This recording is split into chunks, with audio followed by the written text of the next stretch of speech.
आज के इस एपिसोड में हम एक बहुत ही गंभीर और ज़रूरी विषय पर बात करेंगे जो लगभग हर नई माँ की कहानी है।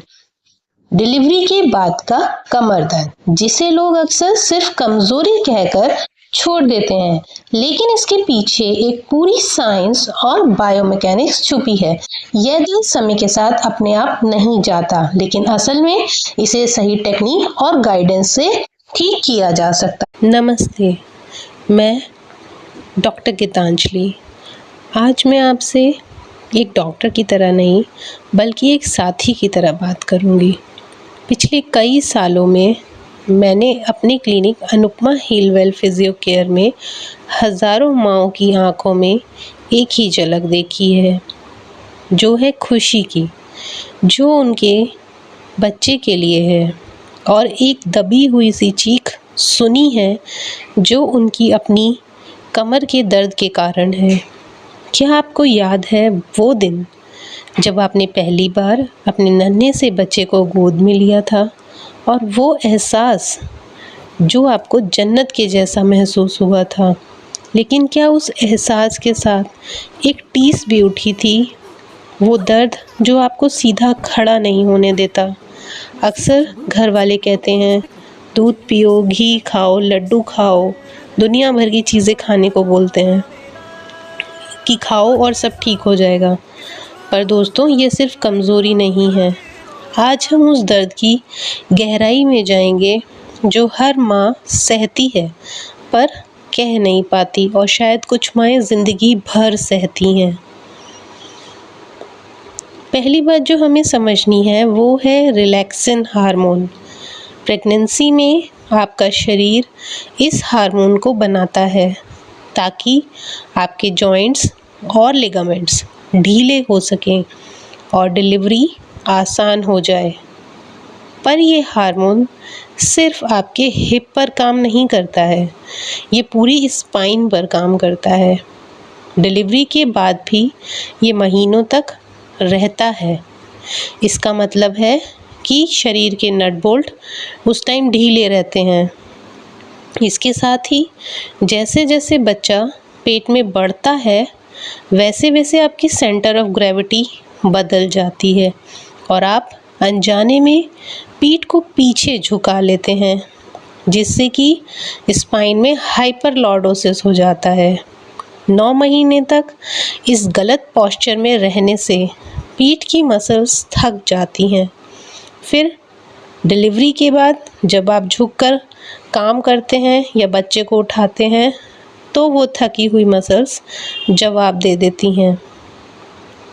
अब बात करते हैं सी सेक्शन की। लोग कहते हैं ऑपरेशन हो गया, अब तो आराम है, पर सच इसका एकदम उल्टा है।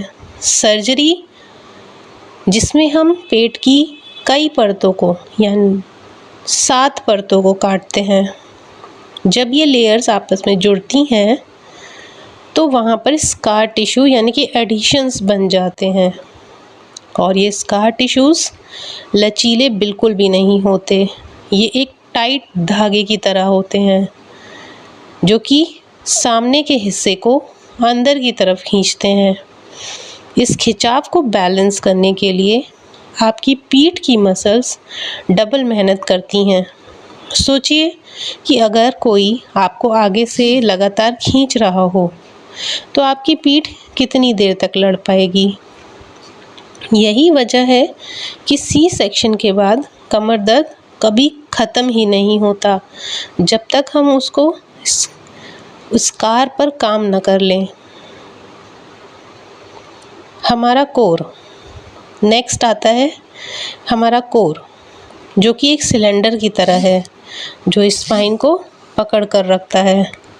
प्रेगनेंसी में ये मसल्स इतनी ज़्यादा स्ट्रेच हो जाती हैं कि वो स्विच ऑफ हो जाती हैं, और कुछ माँओं में तो पेट की मसल्स बीच में से अलग ही हो जाती है, जिसे हम डायस्टेसिस रेक्टे कहते हैं। जब सिलेंडर का सामने का हिस्सा कमज़ोर हो जाए तो सारे बोझ पीछे की बोन्स और डिस्क पर पड़ जाता है।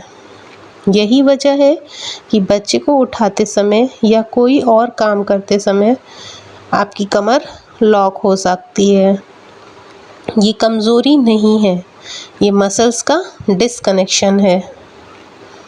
मैंने प्रयागराज में अनुपमा हिलवेल फिजियो केयर क्लिनिक इसलिए शुरू किया था कि ताकि हम माँओं को वो केयर दे सकें जिसकी वो हकदार हैं। हमारे पास सिर्फ मशीन्स नहीं हैं, हमारे पास अंडरस्टैंडिंग है।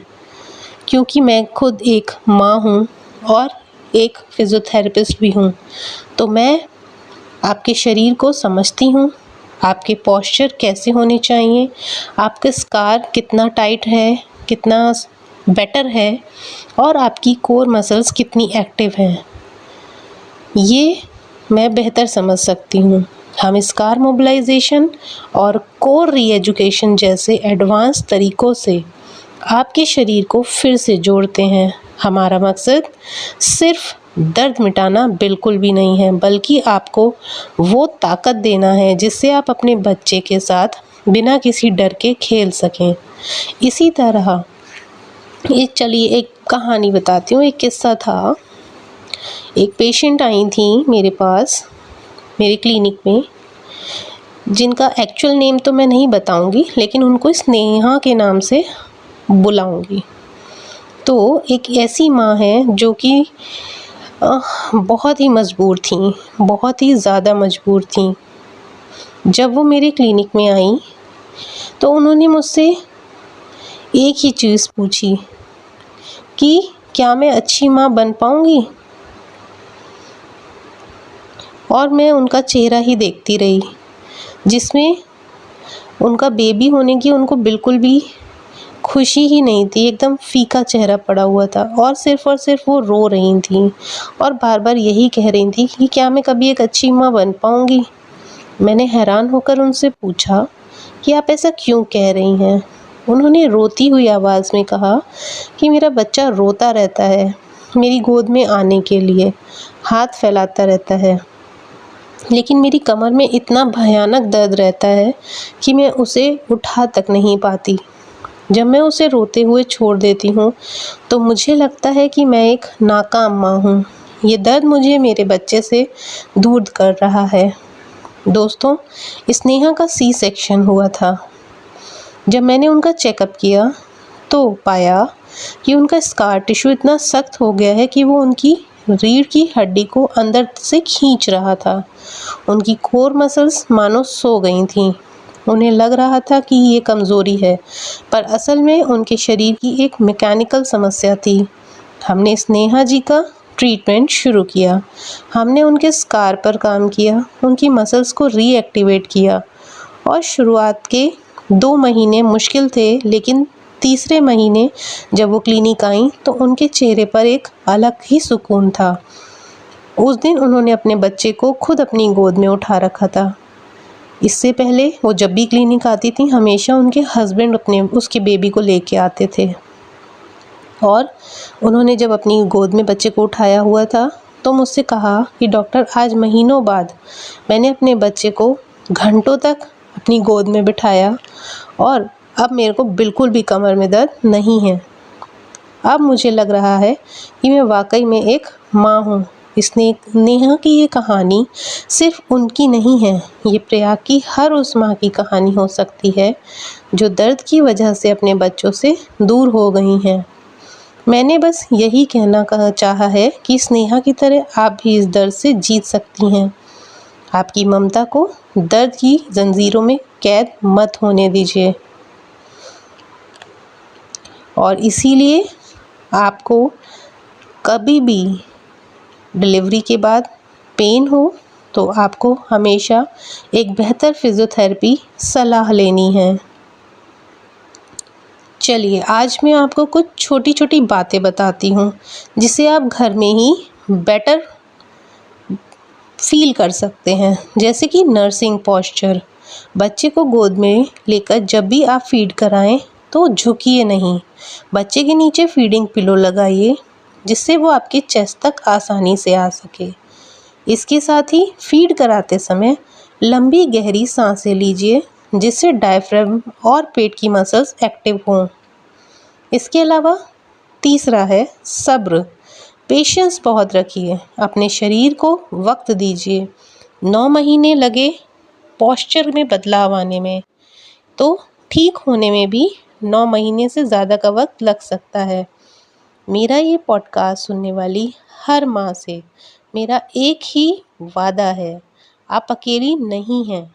आपका दर्द नॉर्मल कमज़ोरी भी नहीं है और इसका इलाज मुमकिन है। अनुपमा हील वेल में हम आपका इंतज़ार कर रहे हैं, आपका हाथ थाम